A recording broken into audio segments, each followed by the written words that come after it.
All right class, so I hope कि आप सबको मेरी स्क्रीन भी विजिबल हो गई है और रिकॉर्डिंग भी स्टार्ट की है। Let's begin the class. आज का जो हमारा बेसिकली टॉपिक है दैट इज वेरिसेला, ठीक है, rubella and acute rheumatic fever. कोई मुझे बता सकता है वेरिसेला का दूसरा नाम क्या है? Sir, chicken pox. Chicken pox, वे very great. And what is rubeola? Sir measles. Measles. अगर मैं रूबियोला की जगह आपसे पूछूं what is rubella, RUBELLA, rubella? Sir rubella ही जर्मन मीजल्स है। Exactly exactly. उनको जर्मन मीजल्स कहा जाता है, ठीक है। वो क्यों कहा जाता है उसको भी हम डिस्कस करेंगे, इन दोनों के बीच में क्या डिफ्रेंसिएशन है उसको भी डिस्कस करेंगे, और फिर हम एक्यूट रोमैटिक फीवर को देखेंगे। तो आपके सबके सामने स्क्रीन में एक स्लाइड नज़र आ रही है जिसमें हमने मीजल्स की डेफिनेशन डिफाइन की है और एक पिक्चर के थ्रू जो है इसकी करेक्टरिस्टिक्स को आइडेंटिफाई करने की कोशिश की है कि हाउ इट लुक लाइक्स, ठीक है, हाँ, और के ना कौन सा वायरस इसे कोज करता है, इसमें हमें प्रिकॉशन कौन सी लेनी है, तमाम तर चीज़ें स्लाइड के अंदर एक्सप्लेन है। So rubella is commonly called measles. It is a highly contagious viral infection caused by the measles virus, जिसको हम कहते हैं पैरामाइजोक्सी वायरस, जो कि एयरबोर्न है, ठीक है ना, रेस्पिरेटरी ड्रॉपलेट, इनके थ्रू जो है ये ट्रांसमिट होता है। जो मीजल्स है बेसिकली इसका इंक्यूबेशन जो पीरियड है that is 14 to 16 days, right. ये इतना लंबा ड्यूरेशन लेता है और इसके अंदर मोस्ट कॉमनली बच्चों को जो है नमूनिया हो रहा होता है और मल्टीपल चीज़ों से बच्चे फेस कर रहे होते हैं। इसके जो इनिशियल जो शुरू के 2 दिन होते हैं, 1 से 2 दिन, जब ये सिम्टम्स अपेयर नहीं हुए होते हैं, ठीक है, that period is the most contagious period. Initial के 2 दिन जब वायरस के साथ एक्सपोजर हो जाए, that is the most contagious phase. अगर इनके सिम्टम्स की बात करें, अर्ली फेज की जैसे हमने बात किया, प्रोडोमल स्टेज भी कहते हैं और प्रोडोम कहते हैं द फर्स्ट फेज या द अर्ली फेज, जहाँ पे आपका जो है ना इंक्यूबेशन पीरियड स्टार्ट होता है। इसमें हमारे पास जो सबसे पहली चीज़ है that is fever, high grade fever. Body के अंदर कोई भी इन्फेक्शन का सोर्स आ जाए तो बॉडी क्या करती है, अपना टेम्परेचर को रेज करती है ताकि उस बैक्टीरिया को किल करने में हेल्प हो सके due to high temperature. Excuse me, sir. Yes. Sir ये स्लाइड नहीं आ रही, मूव नहीं हो रही, बस वो उधर ही फ्रंट उस पे स्लाइड पे रुकी हुई है। इवन के मैंने क्लास लेफ्ट करके दोबारा से भी ज्वाइन किया कि शायद मेरे साथ है ये इशू। तो हाँ जी, अब हो रही है। ओके, मैंने और फुल स्क्रीन किया था, शायद इस वजह से नहीं आ रही होगी, I am sorry. Okay sir, thank you. अब आ रहा है? यस सर, अब आ रहा है। ठीक है, तो इसमें जो हमारे पास बेसिकली जो वेरिसिला है, चिकन पॉक्स जिसे हम कह रहे हैं, ठीक है, सॉरी मीजल्स, इसके अंदर हमारे पास जो मेन चीज़ है दैट इज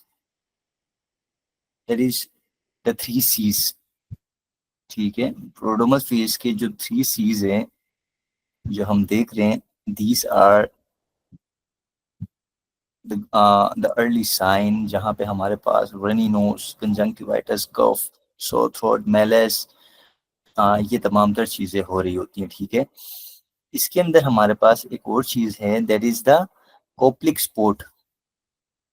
इसको बेसिकली ओरल मिकोजा के अंदर, ये बकल कैविटी के अंदर देखा जाता है, जहां हमारे पास एक वाइट और ब्लू कलर का जो है ना, मतलब वाइटिश और ब्लू मिक्स कलरेशन का स्पॉट्स नजर आते हैं, ठीक है।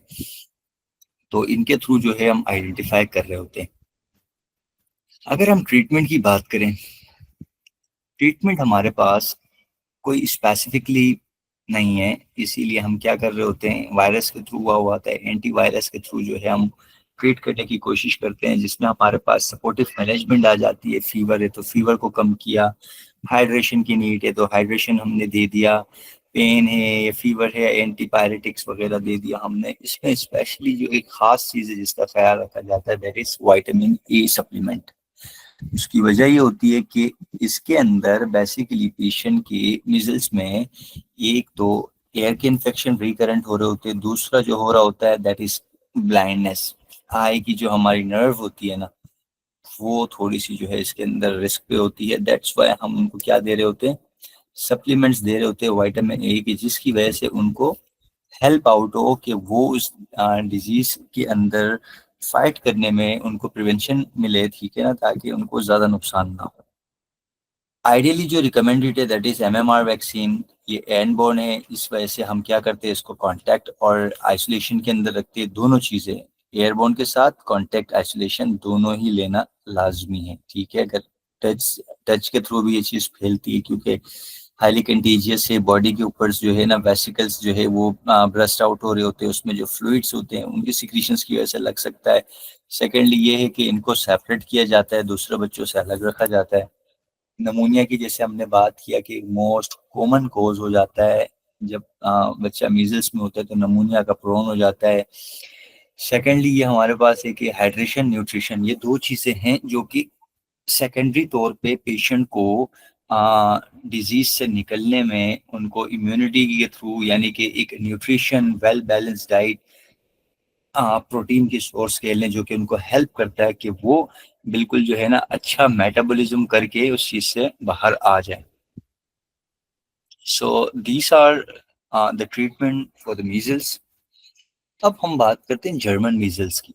जर्मन मीजल्स और मीजल्स, इन दोनों में क्या डिफ्रेंसिएशन है, ठीक है। याद रहे, इसको हम रुबेला कहते हैं, उसको रुबियोला कहते हैं, दोनों कंटीजियस है, ठीक है ना। इसका जो वायरस है that is the rubella virus. Incubation period same ही है, ठीक है, एज जैसे कि इनका है, लेकिन उसमें क्या होता है पता है, इनिशियली 1 to 3 days के अंदर सबसाइड हो जाता है, 1 to 3 days। This disease is communicable from approximately 7 days before the rash appear until the 5 days it emerge। यानी कि बॉडी के ऊपर रैशेस आने से 7 दिन तक, ठीक है ना, ये जो है ना कम्युनिकेबल है हाईली। मुझे वायरस लग गया, जर्मन मीजल वायरस, ठीक है, इसकी वजह से मेरी बॉडी में फर्स्ट सिम्टम अपेयर नहीं हुआ है अभी, ठीक है। जब सिम्टम्स अपेयर नहीं हुआ है, जो शुरू के 7 दिन हैं, अनटिल सिम्टम्स अपेयर हो जाए, चांसेस है कि ये बहुत ज़्यादा जो है ना कम्युनिकेबली तौर पे जो है फैले। इस पे प्राइमरी सोर्स हमारे पास क्या है, रनिंग नोज हो रहा होता है, नेजल या जो सिक्रीशंस होती है बेसिकली उसके थ्रू हो सकता है, ठीक है ना।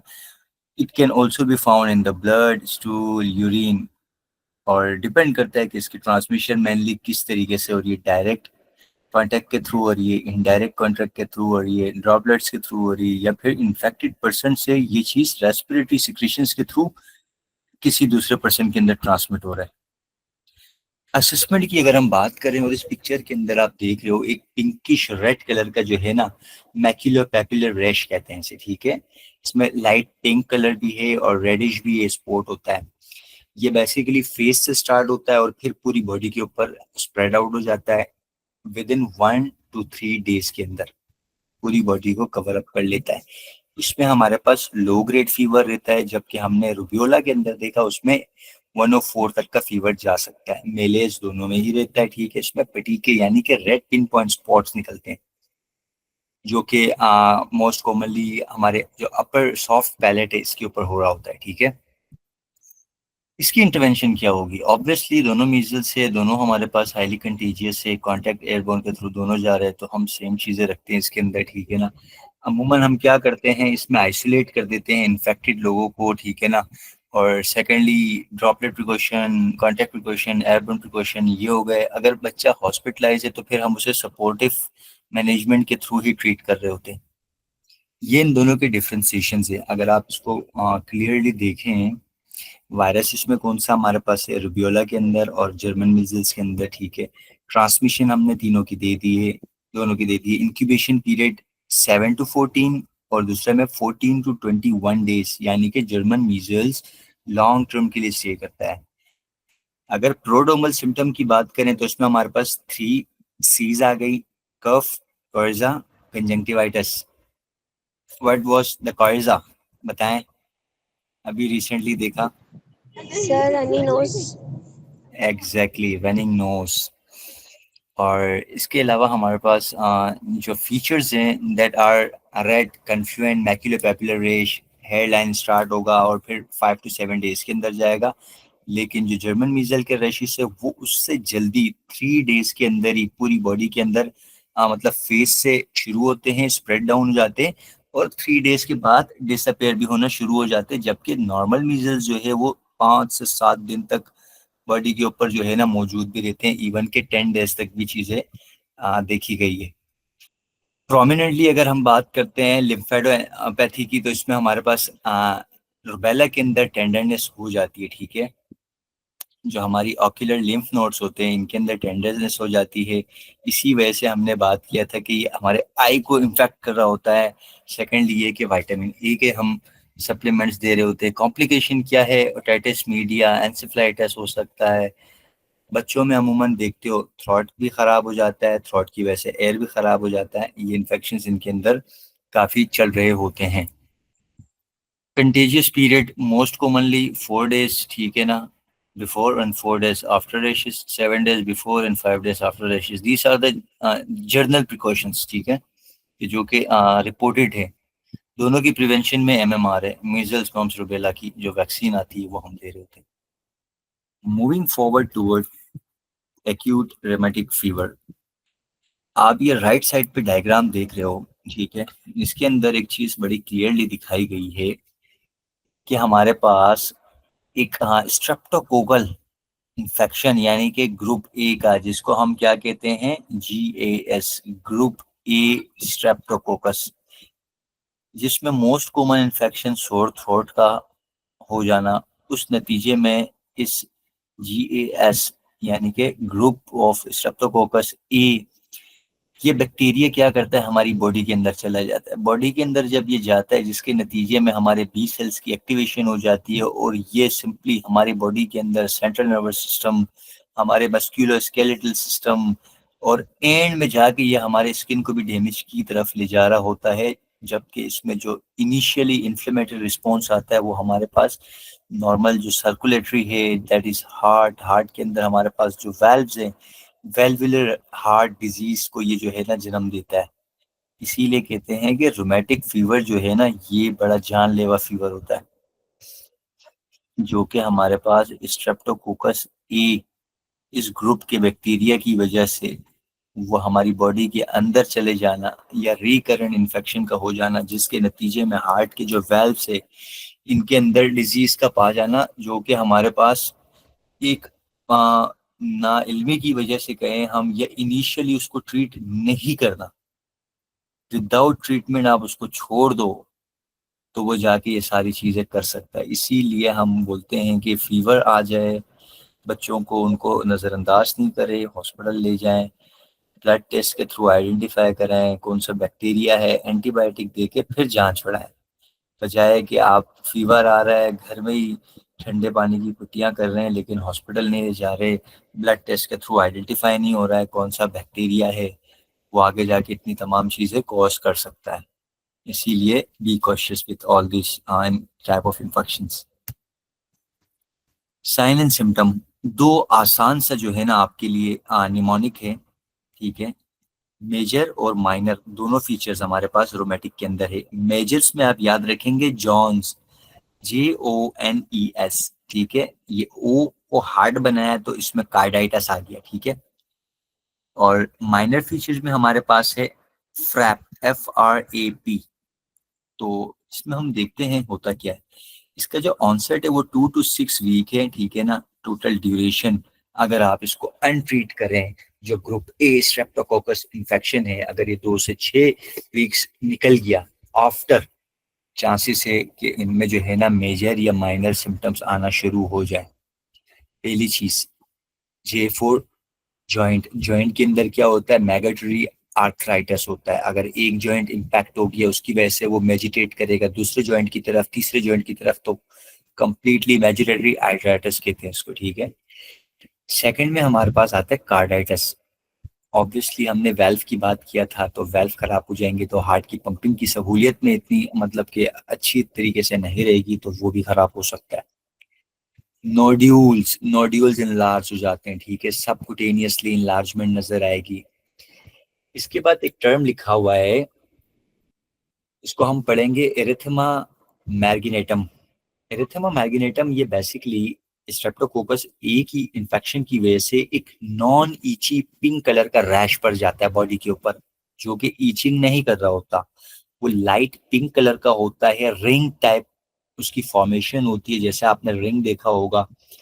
और मोस्ट कॉमनली ये ट्रंक और जो हमारी पेरिफ्रीज है, पैरों के ऊपर, हाथों के ऊपर, यहाँ पड़ना शुरू हो जाता है। ठीक है, ये इसका एक पैटर्न है, ये इस तरीके से फैलता है, रिंग लाइक पैटर्न की तरह बढ़ना शुरू हो जाता है ये। और लास्ट में हमारे पास जो दिया हुआ मेजर के अंदर एस से हम कहते हैं सिडेनम कोरिया। सिडेनम कोरिया बेसिकली एक हॉलमार्क साइन है हमारे पास, इस डिजीज का जो है ना हॉलमार्क साइन कहलाता है ये बेसिकली न्यूरोलॉजिकल डिसऑर्डर क्रिएट करता है, जिसके अंदर हमारे पास इनवॉलेंट्री मूवमेंट बॉडी के अंदर रैपिडली हो रही होती है, जिसको हम डांसिंग पैटर्न कहते हैं। सही है, यानी कि आप एक्सपेक्ट नहीं कर सकते हो इस पेशेंट के अंदर ये बच्चा किस तरीके से प्रेजेंट होगा। एक डांसिंग पैटर्न में हमें नहीं पता होता ना, हम कभी कौन सा हाथ उठा रहे हैं, कभी क्या उठा रहे हैं। तो इसी तरह कोरिया के अंदर वो बच्चा नॉर्मली ऐसे बिहेव करता है। अभी राइट आर्म की मूवमेंट किया, कभी शोल्डर हिलाया, कभी रिस्ट हिलाया, फिर अचानक से लेफ्ट पे ट्रांसफर हो गया, उसको कहते हैं सिडेनम कोरिया। ठीक है, डांसिंग पैटर्न एक न्यूरोलॉजिकल डिसऑर्डर जिसकी वजह से ये रैपिड मूवमेंट हो रही है, जो कि हमारे पास इस इन्फेक्शन को ट्रीट नहीं करना, जो कि मेजर तरीके से नजर आ रहा है, that is syndrome Korea. Minor में हमारे पास फीवर होगा, इन्फ्लेमेशन की वजह से ESR CRP रेज्ड होगा, बोन पेन होगा, आर्थ्रेलेजिया कहते हैं, और PR इंटरवल हमें मिल सकता है क्योंकि हार्ट को इम्पैक्ट कर रहा है इस वजह से। डायग्नोस्टिक की बात करते हैं तो हमारे पास एलिवेट और राइजिंग, ये ASO टाइटर, ये बेसिकली हमारे पास एक प्रोटीन होता है, इसको हम टेस्ट करते हैं, जो कि रोमैटिक फीवर के अंदर ये बहुत ज़्यादा बढ़ा हुआ आएगा या बहुत ज़्यादा कम आएगा, ये हमारे पास स्पेसिफिक फैक्टर हम कह सकते हैं। ठीक है, जो कि आ रहा होता है। नर्सिंग इंटरवेंशन क्या कर सकते हैं? फर्स्ट लाइन में पेनिसिलिन देंगे स्ट्रेप्टोकोकस ए के तमाम तर इन्फेक्शन के लिए। ठीक है ना, सपोर्टिव केयर में आर्थराइटिस को हम ट्रीट करेंगे, अरेस्ट करने के लिए कहेंगे। ठीक है ना, एक्टिविटीज परफॉर्म कराएंगे बेड के ऊपर ही, ताकि कॉन्ट्रैक्शंस डेवलप ना हो जाए। एंटी इन्फ्लेमेटरी एजेंट्स दे रहे होते हैं हम, ठीक है, एनसेट्स। उसके अलावा हमारे पास अल्टरनेट हीट, आइस पैक्स, ये सारी आ गई पेन को रिलीव करने के लिए। कोरिया की हमने बात किया था, ठीक है ना, इसमें क्या होता है, पेशेंट की मूवमेंट उसके कंट्रोल में नहीं होती, इसीलिए हमने पेशेंट को हेल्प करना है, वो चीज़ों को ग्रैस्प कर सके, पकड़ सके।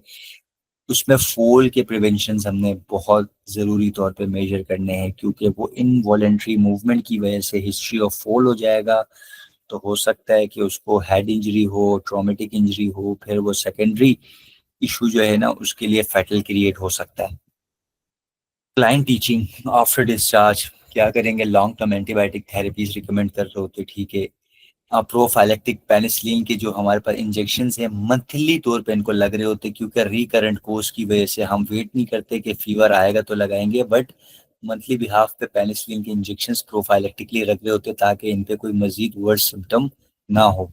खास तौर पे अगर कोई डेंटल प्रोसीजर करने जा रहे हैं या इन्वेसिव प्रोसीजर करने जा रहे हैं, तो प्रोफाइलेक्टिकली पेनिसिलिन एडमिनिस्टर करने के बाद हम ये करेंगे, ताकि पहले से इनको कवरेज मिल जाए, इन्फेक्शन का सोर्स कम हो।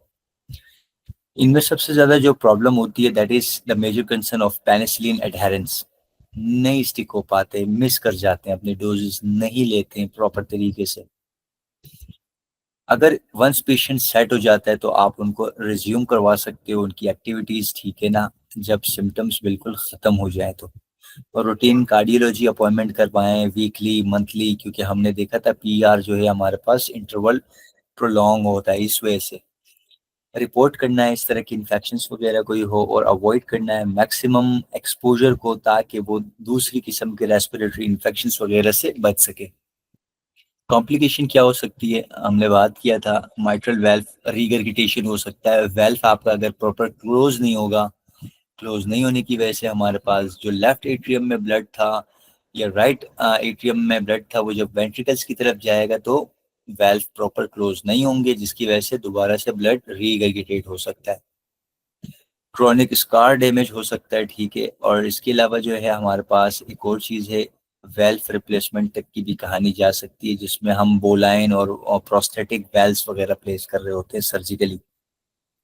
तो ये एक फीवर है जो कि आपके हार्ट को इम्पैक्ट कर रहा है, आपके न्यूरोमस्कुलर सिस्टम को इम्पैक्ट कर रहा है, नर्वस सिस्टम को इम्पैक्ट कर रहा है, तो आपकी पूरी कंट्रोल आउट कर रहा है, इसीलिए इसको ट्रीट करना बहुत लाजमी है। आगे बढ़ते हुए हम देखते हैं वेरिसेला, जिसको हम कहते हैं चिकन पॉक्स। चिकन पॉक्स से बचपन में बहुत डर लगा करता था। जब बाद में देखा कि यार इन्फेक्शन है तो वाकई डर होना, लेकिन इसकी ट्रीटमेंट भी इजी है देखा जाए तो। चिकन पॉक्स एक हाईली कंटेजियस वायरल इन्फेक्शन है जो कि वेरिसेला जोस्टर वायरस से कोज होता है, ठीक है। अमूमन बच्चों के अंदर होता है। उसकी एक खास वजह क्या है, इम्यूनिटी उनकी थोड़ी सी कम होती है, इजीली अटैक कर जाता है, बॉडी फाइट नहीं कर पाती है। इसमें हमारे पास ईची, ब्लिस्टर, रैशेस बनना शुरू हो जाते हैं, खास तौर पे हमारे फेस से स्टार्ट होते हैं और फिर बॉडी की तरफ जाते हैं, ठीक है। इसमें हमारे पास सिम्टम्स क्या क्या हो सकते हैं, फीवर हो सकता है, टायर्डनेस हो सकता है, और स्नीजिंग, कफिंग, इस तरीके से ये चीज़ फैल भी सकती है। मोस्ट कॉमनली हमारे पास क्या है, कॉम्प्लिकेशन की अगर बात करते हैं, स्किन इन्फेक्शन, नमूनिया, ठीक है। और अगर ये मिजल्स, लेट्स सपोज के वंस आप छोटे थे आपको हो गया, एडल्ट हुए दोबारा से वो चीज रीट्रांसमिट हुई, तो शिंगल्स तक भी क्रिएट करवा सकता है, ठीक है। शिंगल्स हम किसे कहते हैं, shingles is also a type of chicken pox या वेरिसेला, लेकिन उसमें थोड़ी सी डिफरेंट टाइप होता है। उसमें पूरी बॉडी पे रैश नहीं पड़ते, उसमें आपके चेस्ट, राइट रिब के ऊपर जो है ना एक पर्टिकुलर पैच पड़ जाता है रेड कलर का, जो कि मैं आपको आगे पिक्चर्स में दिखाऊंगा। यहाँ एक स्टेटमेंट दिया हुआ है, if the chicken pox virus stay in the body and can come back later, तो वो एज अ शिंगल आएगा, not as a chicken pox, ठीक है। Vaccination is the best way to prevent it. ये देखें, ये हमारे पास टाइप ऑफ ब्लिस्टर्स हैं, ठीक है। ट्रांसमिशन हमें पता है, ये वायरस है, ये नेजल कैविटी के थ्रू, ओरल कैविटी के थ्रू बॉडी के अंदर इंटर हो सकता है, जिसके नतीजे में जो है हमारे पास मैक्यूलर पैच सबसे पहला रेडनेस क्रिएट हुई।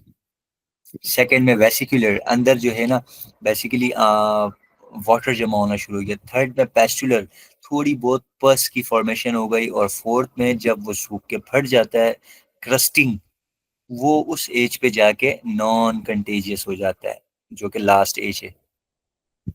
ट्रांसमिशन इसका क्या है, एयरबोर्न है, इसीलिए हम क्या करते हैं, चिकन पॉक्स के पेशेंट को बिल्कुल आइसोलेट कर देते हैं। अब आ जाते हैं, जब यही चीज जब हम बड़े हो जाते हैं, रीएक्टिवेट हो जाता है एडल्ट के अंदर, तो ये शिंगल्स की शक्ल अख्तियार करता है। आप इसके अंदर एक डर्माटोम देख रहे होंगे, एक साइन देख रहे होंगे पेशेंट की, एडल्ट पेशेंट के right side below the chest, ठीक है। This is the classical sign of re infection या reactivation of chicken pox in adult, which is commonly known as shingles.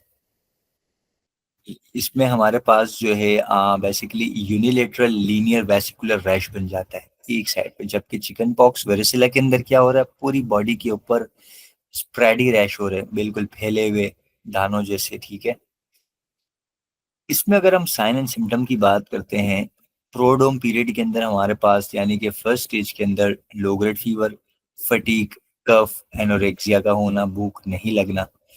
फिर ये चीज जैसे जैसे आगे बढ़ते जाएगी तो प्रोराइटिक हो जाएगा, इस तरह के मैक्यूलर रैश पड़ना शुरू हो जाएंगे बच्चे के चेहरे पे, ठीक है। आहिस्ता आहिस्ता फिर ट्रंक पे आएंगे और फिर पूरी बॉडी को कवर कर लेते हैं, जिसमें हमारे पास extremities, upper and lower both हो जाती है। क्लिनिकल मैनिफेस्टेशन की बात करें, आप इस पिक्चर के अंदर एक वेसिकल देख रहे होंगे, ठीक है। इस वेसिकल को बेसिकली दिखाने का मकसद ये है कि ये किस स्टेज के थ्रू जाके हमारे पास अनकंटेजियस हो जाता है। इसमें हमारे पास 3 स्टेजेस है। सबसे पहले मैक्यूल, मैक्यूल में एक छोटा सा दाना होता है जिसके अंदर कोई भी फ्लूइड वगैरह नहीं होता है। जब वो वेसिकल के अंदर कन्वर्ट हो जाता है, ठीक है, तब उसके अंदर फ्लूइड की डिस्टिलेशन शुरू हो जाती है, और जब वो रप्चर हो जाता है तो वेसिकुलर बनने के बाद वो क्रस्ट हो जाता है। क्रस्ट होता है तो फिर उसका कंटीजियस जो एलिमेंट होता है वो कंटेन नहीं होता, जिसकी वजह से वो एंड स्टेज कहलाता है। नर्सिंग इंटरवेंशन इन चिकन पॉक्स, इसमें हमारे पास सबसे पहली चीज़ है, इन्फेक्शन से बचाने के लिए बेबी क्या करते हैं, होश में नहीं होते, उनको ईचिंग हो रही होती है और रैशेस को क्या करते हैं, स्क्रैच कर रहे होते हैं, इसीलिए इनसे बचाना, ठीक है ना। सेकेंडरी इन्फेक्शन इसी सूरत में लगते हैं बच्चों को, जब वो उनको पील ऑफ कर देते हैं, स्किन का इन्वायरमेंट के साथ एक्सपोजर हो जाता है, मज़ीद हमारे पास जो इन्फेक्शन के चांसेस है वो बढ़ जाते हैं। इसीलिए हम कैलामाइन लोशंस वगैरह अप्लाई कर रहे होते हैं ताकि इनको जो है रैश ईच ना करे। ईच नहीं होने की वजह से बेहतर होते हैं। शॉर्ट नेल्स, फिंगर्स देखते हुए नेल्स को कट ऑफ करना, उनको फाइल करना, ताकि अगर वो मिस्टेकनली कर भी लेते हैं ड्यूरिंग स्लीप तो उनको कोई नुकसान ना पहुंचे।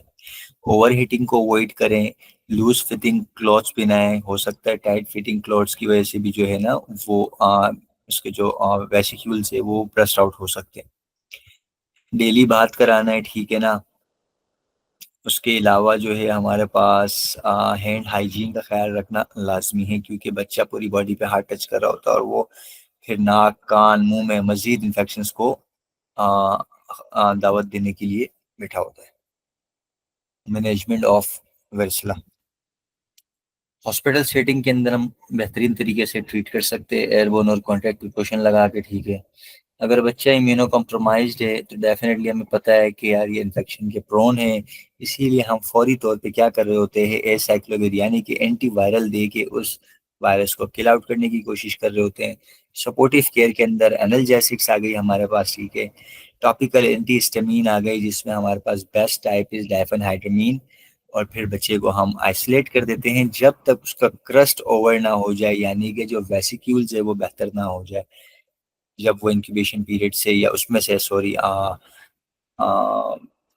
कंटेजियस पीरियड से बाहर ना आ जाते हैं।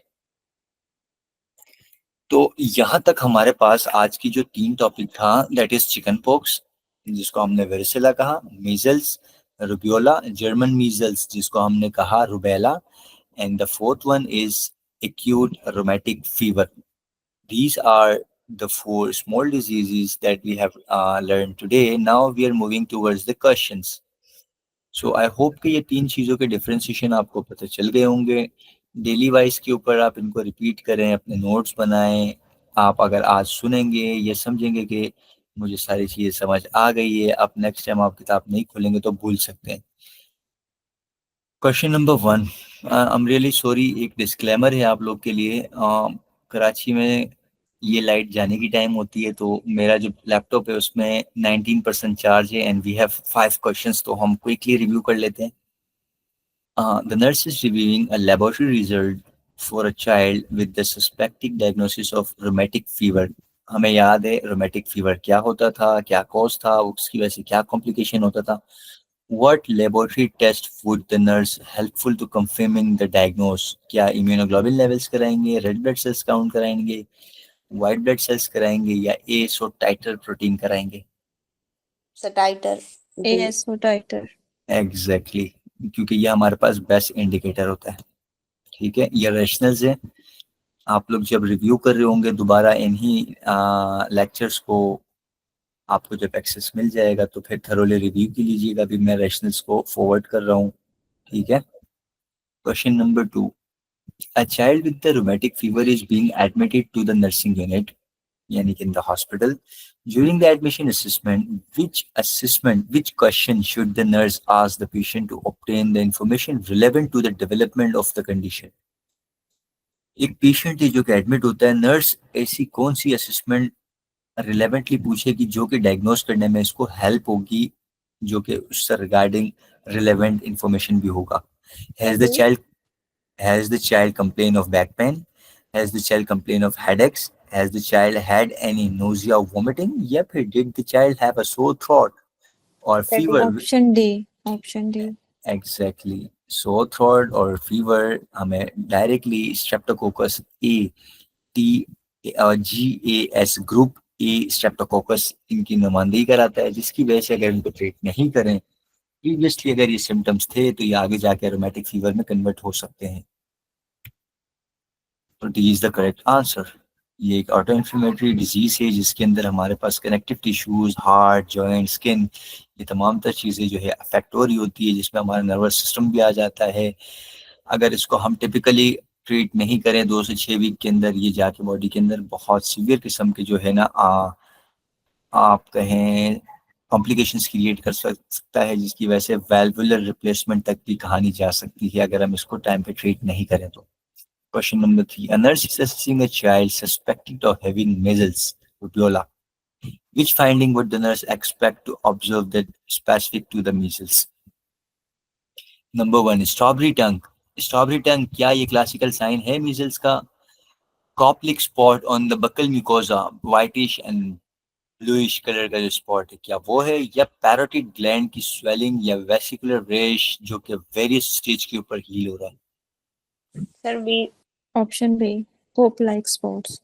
कॉप्लिक स्पोर्ट्स, ये हमने बात किया था, मीजल्स के अंदर हमारी बकल या ओरल कैविटी के अंदर जो है ये स्पोर्ट्स पड़ना शुरू हो जाते हैं जो कि व्हाइट और ब्लू कलर के होते हैं।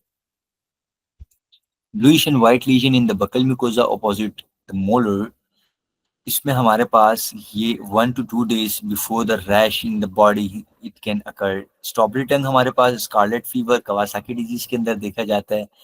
पैराटिड ग्लैंड की स्वेलिंग मम्प्स में होती है। वेसिकुलर रेश हमारे पास वेरिसेला के अंदर होता है, नॉट इन द मीजल्स।